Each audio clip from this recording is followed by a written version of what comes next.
If you're wondering what I'm doing out here in the cornfield tying red ribbons around corn, this is a new corn that I'm working on. I planted some Hickory King last year. Somehow 4 years, right in the middle of the corn patch, had crimson red corn cobs, just 4. And then I had some around that, 6 or 8 of them, that were striped like candy canes. But what I planted this year will be a first generation of the red corn. I know some people's going to say it's a Jimmy Red. People around here don't even know what Jimmy Red corn is around this area where we live at. Never heard of it before in their lives. So I don't know how it happened, but I'm going to be working on it. Like I said, this will be the first generation of it. And what I'm doing is some of it, the cobs and stuff usually are solid red, and the root system that's coming out is red. But some of them are not red. So I'm going through marking the ones that's all red with the tape. And some of them's got 2 years on it. Well, that's what I'm really looking for, is 2 years. So, and I'll put a double piece of tape on them just to make sure if something happens, I know what it is. So I just want to let you know what this crazy guy was doing out here, tying marking ribbons on his corn. And when we get done doing it, we're going to put some purple top turnips and maybe some wheat in this field as a cover crop. You don't want to leave your fields bare over the winter. And we love to eat turnips, and we're going to do some canning on some turnips, and then I'll show you our beautiful sweet potato patch. If you remember, we got some sweet potatoes in from taterman.com. Beautiful plants, we got them put out, and man, I'm going to tell you what, they turned out beautiful. Yeah, right. We'll show you here in a little bit. So I'm going to get back to it. All right, I wanted to bring you back and show you what I'm doing. Is if it's got one ribbon on it, as of this point, it only has 1 ear of corn on it. And what we're shooting for is 2 ears of corn. And you can see down in here, like this one here, 2 ribbons, got a corn starting up here and one already up here tasseling.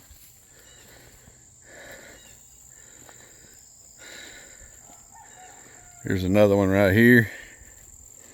It's got a ear of corn here. Got one coming out there. This one's the same. One up here, one right there coming out. This one here's growing really good. As of this time, nope, it's got one coming up right here, so this will be a good one. Look how healthy that looks already. Reason some of these are behind, I got this stuff put out late. It rained and rained constantly, and I couldn't get it put out. And then when I did get it put out, it turned extremely hot. We got up in the 90, 94 days. Turned it plumb yellow. I mean, it was yellow. I thought everything had died. And we finally got some rain and it come out of it. But I'm working certain ones, and they'll go into the breeding program. Like I said, this is field corn that we started. You can see some of these plants are 10, 11 foot tall, and they're not really even got into their growing stage yet. This is August the 14th today, so they got quite a bit of growing time yet to go. Big healthy one right here. Got 2 ears on it, one right there, one right there. So you can look out through there how stacked they are. There's only about 200 plants in here. I strictly picked the best seed out and planted it. And got some really healthy root systems. I want to show you the root system. You'll see what I'm talking about being crimson red. Let me pull the weed back. If you can see that right there, clean the junk around from it. But even the root system on these are bright red. And all of them up through there is like it. There's a couple that ain't. I pulled them out up there, threw them out so they won't be in the breeding program. But this is going to be some nice stuff. But next thing we're going to do, we come out here about a week ago, done a top till on this to try to wipe some of the weeds out. It was covered up like that out there. The whole plot was.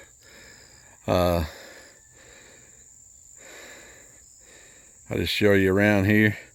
So if you got a tiller where you can top till instead of having to use herbicides and know it's going to be hot 3 or 4 days in a row, you can top scalp what I taught scalping the top 2 inches of your soil, and then the root system will bake, and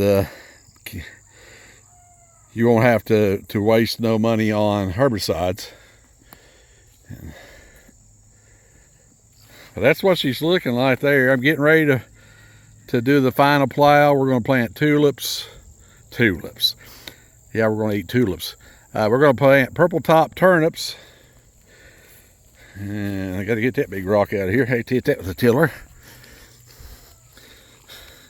Ooh, a black widow spider. There you go.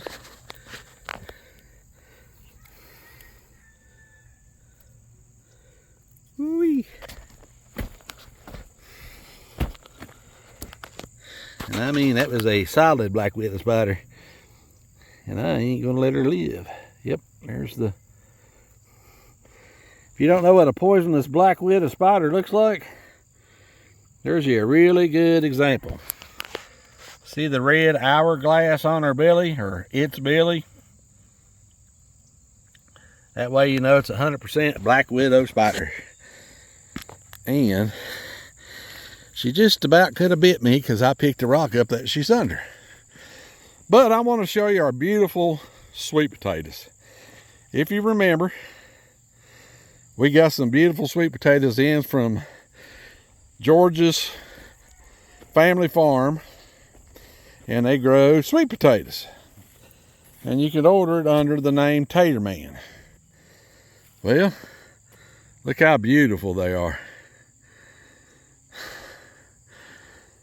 I'm being a little sarcastic. Nothing wrong with the potatoes George sent us. We had to go out of town a couple days, and my granddaughter called and said, "Papa, there's some deer out here in your garden." Well, I thought she meant some deer was like 2, because there's 2 usually hangs around here. But it turned out it was like 8 or 9. And we had 5 big rows, 80-foot long rows of sweet potatoes in here. And they were really just getting started. They was up about 8-9 inches. And they completely destroyed it. We had tomatoes right there. What we call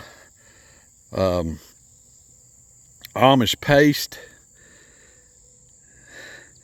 They're a cannon tomato. Had all that full of tomatoes. They eat every one of them. Why? I don't know. They didn't hit these beans right here.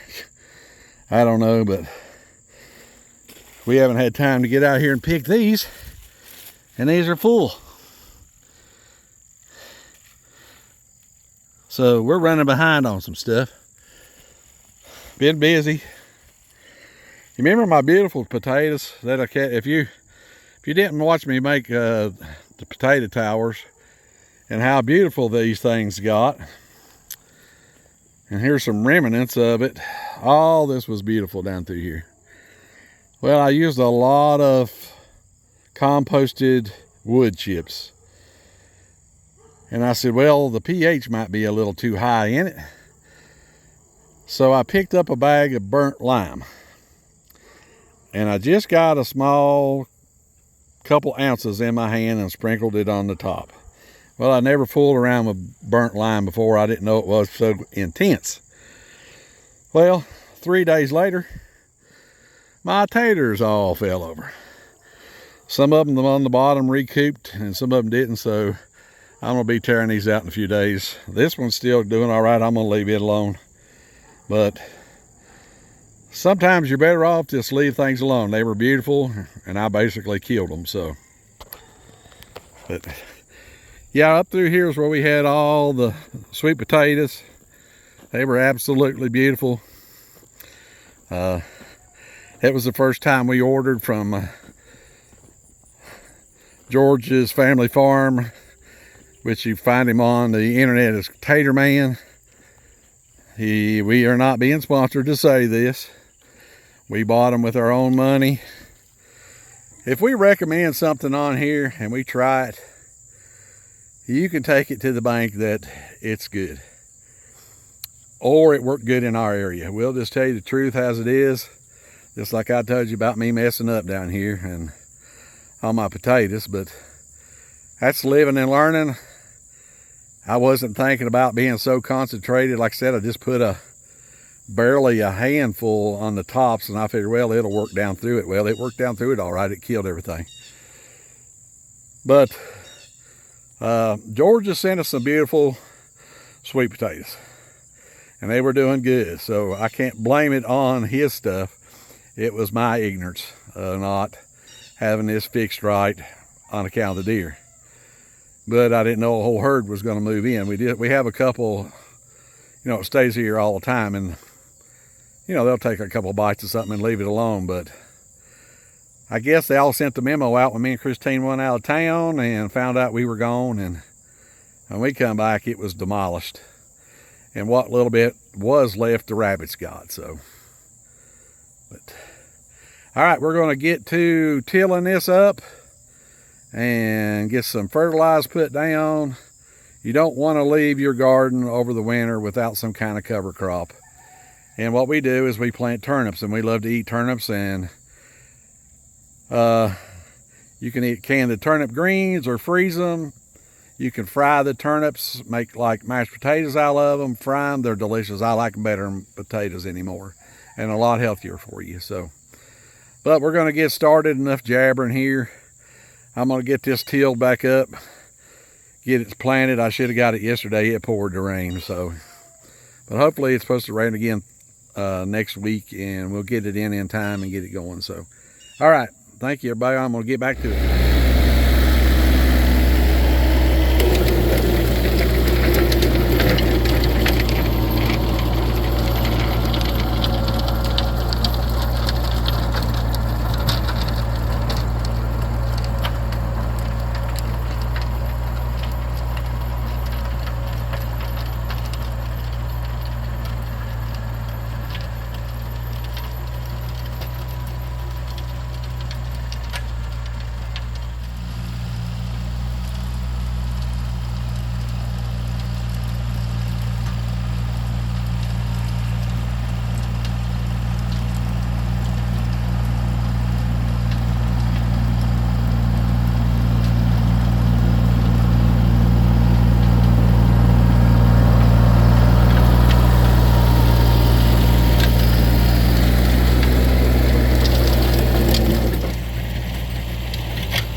everybody, we got all the corn tagged and got it ready.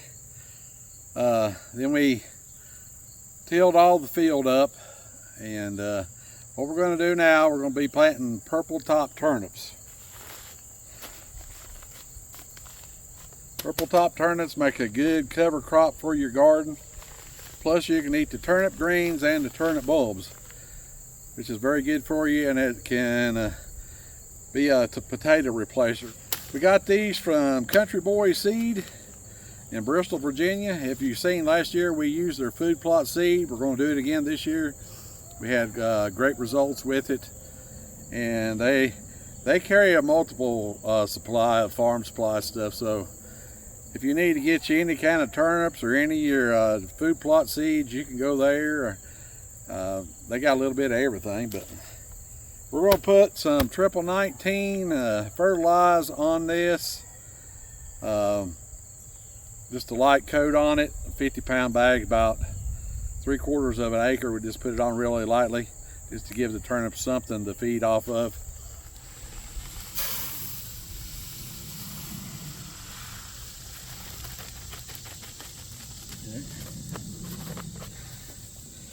All right, that's 5 pounds of turnip seed. If you can see, they're little bitty seeds, so you got to watch how you put these out, or you put them too heavy, or they're so small you'll not think you're really putting out a lot, but you will be. So, and it's getting hot. Like I said, I'm putting out 5 pounds on this field. And then I'm going to go over it with some wheat, just to help build some more soil. But wheat won't make it very long. When the frost hits the wheat, that stops it from growing right there. So I was going to mix some rye in with it, but rye has a tendency to slow down the growth of the other stuff. So I don't want my turnips to slow down. So, but let's get back to it.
Well, as you can see, I made it back out here. We was out here earlier, and my camera was overheating, and I was overheating. So I went out to get me something to drink, and my wife calls and said that we were underneath a UVA warning and a heat index warning today. So I took off a few hours, and it's probably about 6 o'clock this evening, so I'm going to try to get the rest of it seeded. I got all the turnips put down. I'm going to go over it and put a I'm not going to put a lot of wheat on here. I'm just going to put a mixture of the wheat and turnips together, but a light amount of wheat to give it more cover over the winter. So, but we made her back, and let's get to it.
All right, we got it done. We got about 50 pounds of wheat put down, 5 pounds of purple top turnips on this patch, so should be done now. And we just have to wait till we get some rain and see what it does.